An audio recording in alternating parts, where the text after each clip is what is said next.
Guys মিশকে কেউ বুড়া বললেন না, হুম। মিশ জোয়ান, কিন্তু চুলগুলো কেমনে জানি পাইকে গেছে, বয়স নজর কিন্তু লাগছে। আসলে কম। হুম, কিন্তু চুল পাকতেছে বেশি। এখন কি করা যায়? এটা আপনারা ভাববেন না যে আমি বৃদ্ধ হয়ে গেছি। এই যে দেখেন পাকা চুল। হ্যাঁ, এই যে কিন্তু আসলে এটা আমি মজা করে বললাম। একটা গান আছে না, ও জরিনার মা, বয়স কিন্তু বেশি না, চুল পাকছে বাতাসে। হ্যাঁ, আমার কিন্তু বাতাসে যায় না, কিন্তু টেনশনেই পাকছে মনে হয়। তো যাই হোক গাইস, আপনারা কেমন আছেন?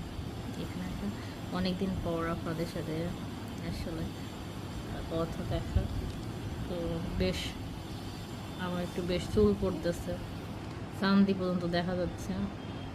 তো আমার বিখ্যাত যে একটা স্টুডেন্ট আছে মিমিশা, ওকেই বলতেছিলাম যে একটা করে চুল তুলে দেবে, 2 টাকা দেবো। ওকে দিয়ে এই কাজটা করাইতেছে। এখানে 3টা চুল ধরেন রাখেন এমনি। হ্যাঁ, এখানে নাকি 3টা চুল পাইছে, ওই যে দেখেন দেখা যাচ্ছে সাদা। হ্যাঁ, এই যে এটা। তো ওকে দিয়েই কাজ করাচ্ছি এটা আসলে আমি। তো এটার সলিউশন কী আছে আপনারা অবশ্যই জানাবেন, যে কালার করা ছাড়া কীভাবে এটা চেঞ্জ করা যাবে, ঠিক আছে? তো এই হলো আর কি।